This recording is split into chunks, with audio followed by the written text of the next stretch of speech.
Welcome to the Leo. మీరు దోస్త్ మేరా దోస్త్ అని ఒక సినిమా కూడా ఉంది, చాలామంది చూసే ఉంటారు, ఆ పేరుని వినే ఉంటారు. ఇది రాజకీయాల్లో కూడా సాధ్యమేనా అంటే సాధారణంగా సాధ్యమే. అయితే తండ్రి కొడుకులు అయితేనో లేదా ఒక పార్టీకి చెందిన వాళ్ళు అయితేనో సాధ్యమే అనుకోవచ్చు. కానీ రెండు రాష్ట్రాల్లో అధికారంలో ఉండి రెండు రాష్ట్రాల్లో ఎటువంటి సత్సంబంధాలు లేకపోయినా కానీ దోస్త్ మేరా దోస్త్ అని ఒక రాష్ట్రంలో చేసే స్కామ్లో మరొక రాష్ట్ర ప్రయోజనాలు ఆశించడం అంటే ఒక రకంగా రాష్ట్ర ప్రయోజనాలు అనకూడదు, ఇందులో వ్యక్తిగత ప్రయోజనాలు అనాలి. ఎవరి గురించి మాట్లాడుతున్నాం మీకు అర్థమయ్యే ఉంటుంది. 2019 ఎన్నికల్లో జగన్మోహన్ రెడ్డి గెలవటంలో కేసీఆర్ ప్రత్యక్షంగానో పరోక్షంగానో సహకరించాడు. ఇది జగమెరిగిన సత్యం.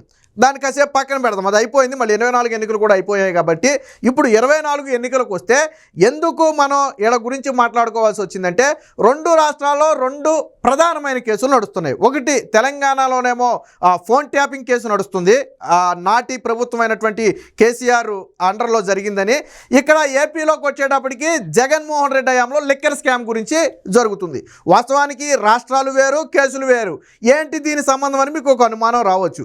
అసలు లింక్ ఇక్కడే ఉంది. ఒకరి ప్రయోజనాల కోసం మరొకరు సహకరించటం, ఒక రాష్ట్రంలో జరిగే స్కామ్కి మరొక రాష్ట్రంలో సహకారం లభించటం. వినడానికి ఆశ్చర్యంగా ఉన్నా కొత్తగా ఉన్నా ఇది వాస్తవం. ఇది నేను చెబుతున్నది కాదు. తెలంగాణలో ఆ ఫోన్ ట్యాపింగ్ కేసును విచారిస్తున్నటువంటి పోలీసులు అదే మాట చెప్పారు. ఆంధ్రాలో ఏదైతే లిక్కర్ స్కామ్ని విచారిస్తున్నటువంటి స్పెషల్ ఇన్వెస్టిగేషన్ టీం ఉందో ఆ టీము కూడా అదే మాట చెప్పింది. ఏంటి విషయం అంటే ఇక్కడ శ్రావణ్ రావు ప్రధానంగా ఫోన్ ట్యాపింగ్ కేసులో శ్రావణ్ రావు ప్రధాన నిందితుడిగా ఉన్నాడు. ఇక్కడికి వచ్చేటప్పటికి ఆల్రెడీ మిథున్ రెడ్డిని అరెస్టు కూడా చేశారు. అయితే ఇక్కడ విషయం ఏంటంటే ఆంధ్రాలో దోచుకున్నటువంటి లిక్కర్ మొత్తం కూడా స్కామ్కు సంబంధించి మొత్తం కూడా వీళ్ళు ఎక్కడ షెల్టర్ తీసుకున్నారు అంటే దుబాయ్లో షెల్టర్ తీసుకున్నారు. ఎవరి దగ్గర షెల్టర్ తీసుకున్నారు? తెలంగాణ ఫోన్ ట్యాపింగ్ కేసులో నిందితుడిగా ఉన్నటువంటి శ్రావణ్ రావు అపార్ట్మెంట్లో షెల్టర్ తీసుకుని ఈ బ్యాకప్ డేటా మొత్తం కూడా అక్కడ పెట్టారు. అదే అపార్ట్మెంట్కి శ్రావణ్ రావు కూడా తరచూ వెళ్ళటం కలవటం రావటం కూడా జరిగింది. ఈ విషయాన్ని స్వయంగా శ్రావణ్ రావు నిన్నో ఈరోజు ఒప్పుకున్నాడు. ఏమని ఒప్పుకున్నాడు అంటే వాళ్ళు తెలుగువారు కాబట్టి మా ఇంటికి రానిచ్చాను తప్ప అంతకు మించి నాకేమీ తెలియదని చెప్పాడు. కానీ బట్ అతను షెల్టర్ ఇచ్చినట్టయితే ఒప్పుకున్నాడు. పక్కన పెడితే ఇంకొక దారుణమైన విషయం ఏంటంటే సరే ఇది ఒక రకమైన విషయం, సరే దీనికి కేసీఆర్కి ఏం సంబంధం ఉందిలే, వాళ్ళు ఏదో జచ్చుంటారులే అని మీరు అనుకోవచ్చు. కేసీఆర్కి జగన్మోహన్ రెడ్డికి సంబంధించిన ఇంకొక విషయం కూడా ఇందులో ఉంది. ఏంటి అంటే తెలంగాణలో జరిగిన అదే ఫోన్ ట్యాపింగ్ కేసులో షర్మిల ఫోన్ని ట్యాప్ చేశారు. మీరు అనుకోవచ్చు షర్మిల ఫోన్ని తెలంగాణలో ట్యాప్ చేస్తే కేసీఆర్ ట్యాప్ చేసి ఉండొచ్చు, ఆ రాష్ట్రంలో పార్టీ పెట్టింది, కాంగ్రెస్ పగ్గాలు చేపట్టింది కాబట్టి చేసి ఉండొచ్చు అని మీకు ఒక అనుమానం రావచ్చు. ఆ రోజు షర్మిల పార్టీని అసలు కేసీఆర్ లెక్కలోకే తీసుకోలే. ఎందుకంటే అది అంత ప్రభావం చూపే ఆ పార్టీ కాదు. అసలు ఆ రోజు షర్మిల కూడా గెలుస్తుందో లేదో తెలియని పరిస్థితి కాబట్టి కేసీఆర్ ఏ రోజు లెక్కలోకి తీసుకోలేదు. షర్మిల ఫోను ట్యాప్ చేసి షర్మిల గురించి వివరాలు తెలుసుకోవాల్సినంత అవసరం కేసీఆర్ ప్రభుత్వానికి ఆ రోజు లేదు. మరి ఎవరి గురించి ట్యాప్ చేశారు? ఎవరి గురించి ట్యాప్ చేశారు అంటే జగన్మోహన్ రెడ్డి మెప్పు కోసం ట్యాప్ చేశారు. ఆ రోజు కరెక్ట్గా మీకు ఎందుకు చేశారు అని మీకు ఇంకో అనుమానం రావచ్చు. పోనీ జగన్మోహన్ రెడ్డి చెల్లెల్ని ఎందుకు టార్గెట్ చేశారు, జగన్మోహన్ రెడ్డికి దానివల్ల ఏంటి లాభం అని మీకు అనుమానం రావచ్చు. వివేకానంద రెడ్డి హత్య కేసు చాలా ఉధృతంగా నడుస్తున్నటువంటి సమయం, ఎలక్షన్ సమయంలో. అదే సమయంలో షర్మిల ఇండైరెక్ట్గానే జగన్మోహన్ రెడ్డి పాత్ర ఉందేమో అన్నట్టుగా విమర్శలు చేసింది.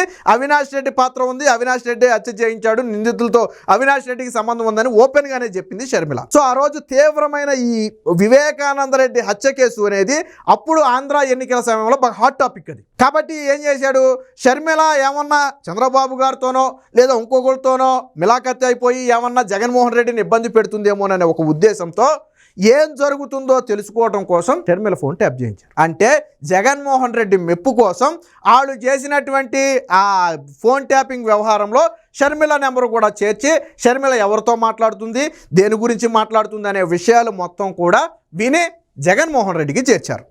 ఇది నేను చెప్తున్నది కాదు, స్వయంగా ఇప్పుడు ఎవరైతే కేసు ఇన్వెస్టిగేషన్ చేస్తున్నారో వాళ్ళే చెప్తున్నారు. రేపు మాపో ఛార్జ్ షీటుల్లో పెట్టిన తర్వాత ఇది వస్తుంది. వాస్తవానికి రేవంత్ రెడ్డి ఫోన్ ట్యాప్ చేశారు అంటే తెలంగాణలో ఆ రోజు కాంగ్రెస్ బలంగా పుంజుకుంటుంది కాబట్టి ట్యాప్ చేశారు.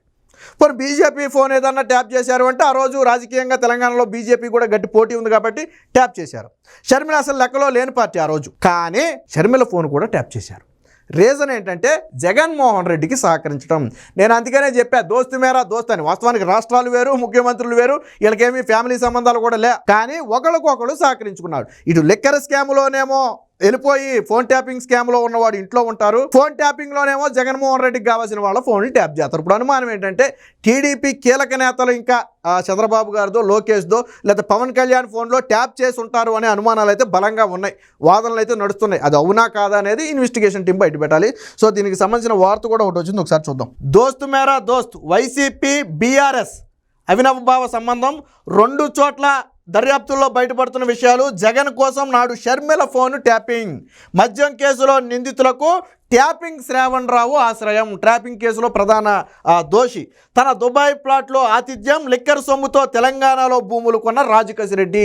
ఈ రాజకసిరెడ్డి అనే వ్యక్తి ఏపీ ప్రభుత్వ సలహాదారుడిగా ఉండి తెలంగాణలోనే మకాం వేసుకుని ఇక్కడ లిక్కర్ స్కామ్ మొత్తాన్ని తెర వెనక దందా నడిపించడమే కాకుండా అదే సొమ్ముతో తెలంగాణలో 100 ఎకరాల భూములు కొన్నాడు. మరి ఆ రోజు తెలంగాణ ప్రభుత్వం దాన్ని పట్టించుకోలే.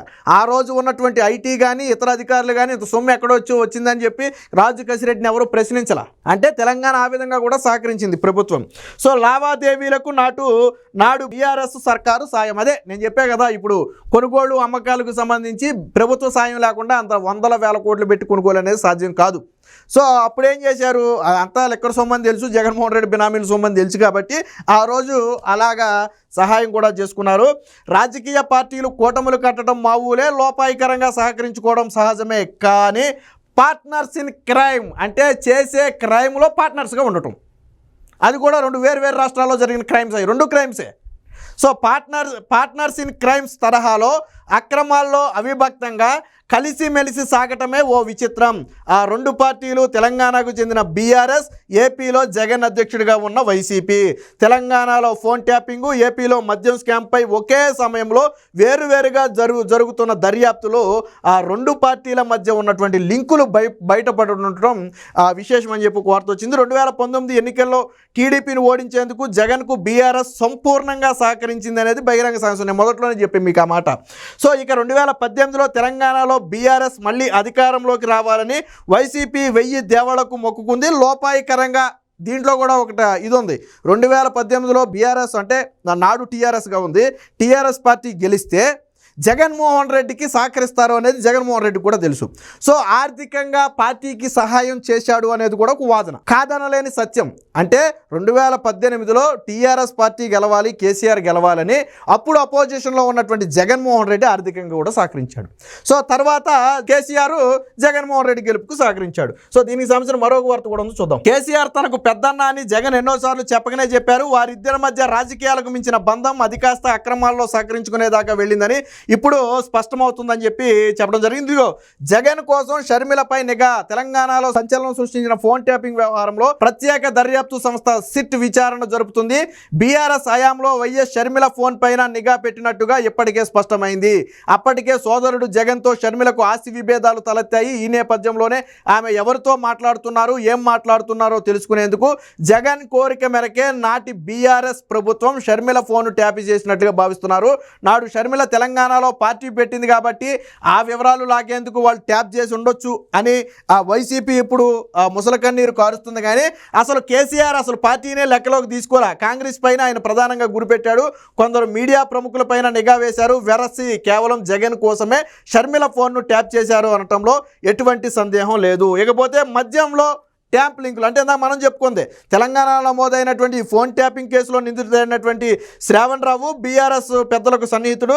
ట్యాపింగ్కు అవసరమైన సాంకేతిక పరికరాలన్నీ శ్రావణ్ రావే కొన్నాడు. ఆయన ప్రస్తుతానికి ఇతర దేశాల నుంచి తీసుకొచ్చి విచారణ కూడా చేస్తున్నారు. ఈ క్రమంలోనే ఆయన కూడా ట్యాపింగ్ కేసులో నిందితుడిగా చేశారు. విచిత్రం ఏంటంటే ఇదే శ్రావణ్ రావు ఏపీలో మద్యం స్కామ్ నిందితులకు దుబాయ్లో తన ప్లాట్లో ఆశ్రయం ఇచ్చాడు. నెలకు సుమారు 5 లక్షల అద్దె వదులుకుని మరి ఆ రోజు శ్రావణ్ రావు ఏపీలో లిక్కర్ స్కామ్ నిందితులకు ఆశ్రమిస్తే వాళ్ళు బ్యాకప్ డేటా మొత్తాన్ని కూడా అక్కడ నుంచి నడిపారు. ఇప్పుడు అర్థమైందా ఇద్దరి మధ్య అవినాభావ సంబంధం ఎలా ఉందో? 2 రాష్ట్రాల్లో అధికారంలో ఉండి ఒక రాష్ట్రంలో రాజకీయ ప్రయోజనాల కోసం మరొక రాష్ట్రంలో జరిగే స్కాముల్లో వాళ్ళు పాలు పంచుకోవటం. ఇది నాడు 2 తెలుగు రాష్ట్రాల్లో ఉన్నటువంటి ప్రభుత్వాలు చేసినటువంటి ఘనకార్యం. గతంలో చరిత్రలో సాధారణంగా ఏదైనా ఒక రాష్ట్రంలో ఒక పార్టీ గెలవాలంటే మరో రాష్ట్రం పరోక్షంగా ఎంతో కొంత సహాయ సహకారాలు అందించిన మాట ఘనత చరిత్రలో ఉన్నాయేమో, కానీ ఈ రకమైన సహాయ సహకారాలు అందించినట్టుగా ఎక్కడా అంత దారుణంగా 2 తెలుగు రాష్ట్రాల్లో కూడా విచ్చలవిడిగా అధికారాన్ని దుర్వినియోగం చేశారు అనడానికి ఇదే ఒక ఉదాహరణ. Please subscribe to Leo news for more videos.